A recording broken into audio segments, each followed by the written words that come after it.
Deciman cascarasquero, el tejedor de alegrías. Deciman cascarasquero, el tejedor de alegrías.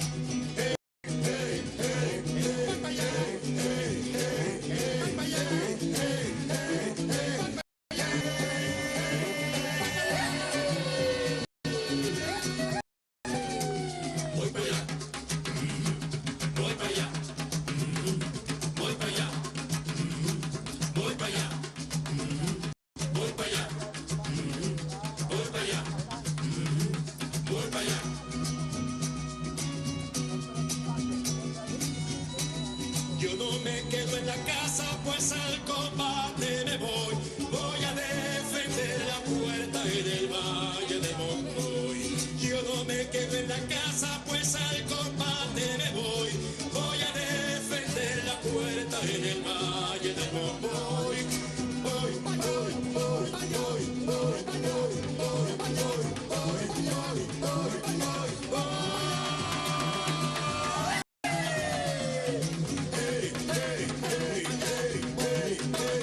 Long live Maduro. Long live February 4th. How are you? Look, we're going to send from here. In some moment he's going to see it. She's going to see it. Let's all send greetings to Nicolás and Celia. And we're going to save it, because when they return to Venezuela, they're going to see the expression of the people of Aragua, the people of Venezuela, saying and greeting them. So greetings, solidarity greetings, and revolutionary as well. Solidarity and revolutionary greetings.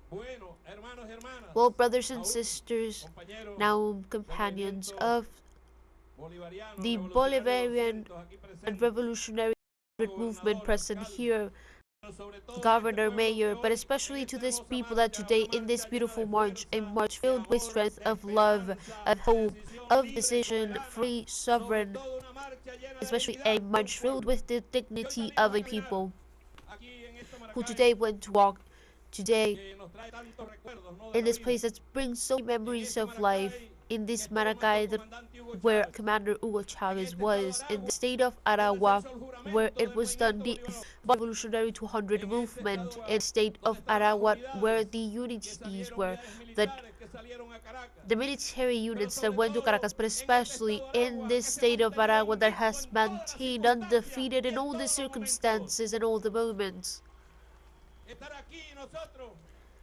Us being here 34 years after February 4th, at this hour, our people had at this hour, the for now was Kiev, was going around the world, the for now of a young man that had 49 seconds to speak and sent a message of hope to its people. A man that assumed responsibility in a country where no one assumed responsibilities. When he said, I assume the responsibility of this revolutionary movement, to assume the responsibility in Venezuela that had not been seen. The politics of Venezuela were characterized all as the characteristics that defined them was irresponsibility. They also had, of course, corruption, but the irresponsibility never assumed.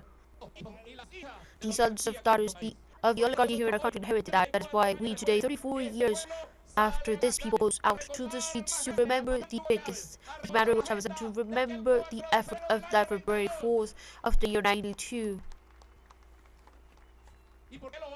And why does it do it? A people that a month ago barely was bombed by a nuclear power. Why does a people go out to the streets a month later, as these people are doing at the moment? This is a people of peace. This is a people of wisdom, of plenty of wisdom. It is a loyal people. It is a people that have conscience and know how to handle the times, knows when it is the time to do what we have to do. That oligarchy that today applauds, that are the soil of our homeland was bombed, will never again rule this country. And they know it.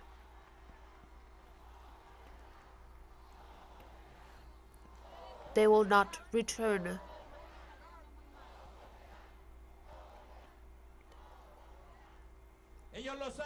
They know it, that the only guarantee of peace in this country is represented by the wisdom of the Chavista people. They did parties and they toasted when the bombs fell. They made parties and toasts with the terror faces of our children that were fearful in the middle of a bombing. They did parties when they kidnapped our brother President Nicolas Maduro and Celia Flores. But what a thing. But things didn't happen as they wanted, because today what is these people standing in the Bolivarian Revolution, still governing with the sister Delcy Rodriguez, because if Delcy is, Nicolas is as well, and if Nicolas is, Chavez is, and if Chavez is, the people are ruling in the homeland of Bolivar. They today threaten and continue threatening. They continue threatening our humble people, and they say, when we reach power, we're going to end you. When they reach power. Truly, really. Leave alone those who are tranquil. These people are peaceful.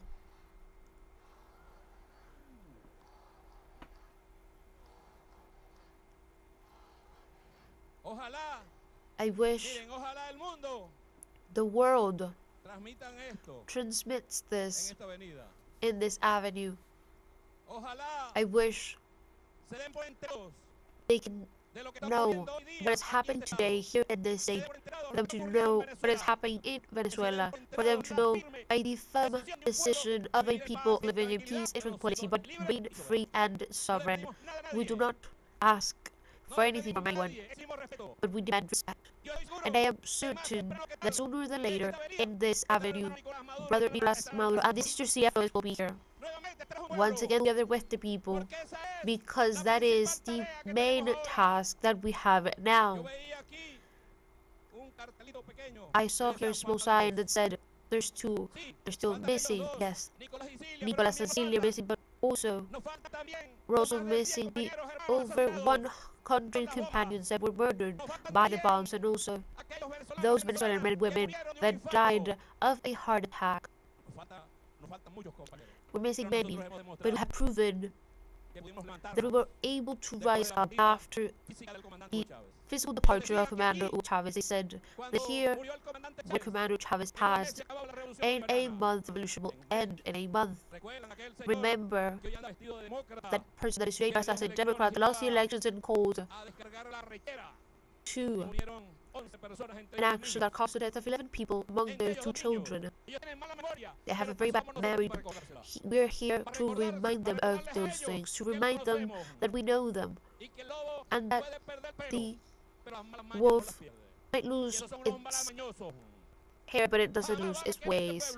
They're never going to love these people for the main reason that they do not consider themselves as part of people. They consider themselves superior to us, and they don't know the strength, the energy that one recovers when one walks together with people, together with the equals, together with the humble people, the people that have conscience, and with the people that knows what they want. I want here in this enormous manifestation, because it is very big, it is enormous. Long live the homeland. I want here in this place. Look, I want to ask of you that eternal recognition to our Commander Hugo Chavez, but I also want to ask here, I'm sorry that I do it in such a way because you haven't asked of me, to do a recognition to these men and women that are here, that went out on February 4th to their wives, to their husbands, to ask for recognition for their children as well, to their parents, because I am going to say something, brothers and sisters. When we went out on February 4th, We had nothing. We were risking the only thing that we had, which was our own skin, our life, and we went out, and some did not return, and that is for them. We maintained the oath that we did, the commitment with the people.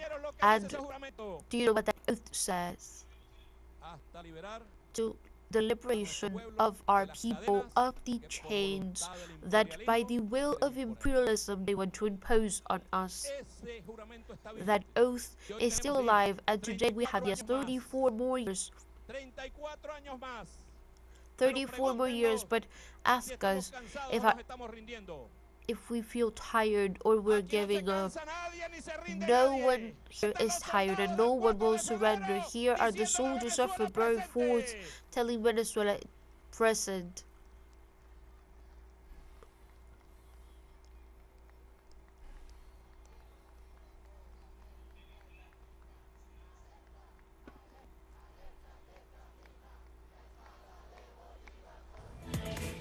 We were live at this hour to Venezuela, to the state of Aragua in the municipality of Maracay, from where military units led by Commander Hugo Rafael Chávez Frias departed to the capital Caracas on February 1992 to perform an coup attempt against the neoliberal policies of President Carlos Andrés Pérez. In this context, where a great march is taking place in the state of Aragua, the Minister of Interior, Justice and Peace, Diosdado Cabello, was addressing this huge crowd, saying that 2 people are missing in this manifestation, and that are President Maduro and also first combatant Cecilia Flores. Now we go live again to Venezuela as part of the political agenda of acting president at this moment, who is present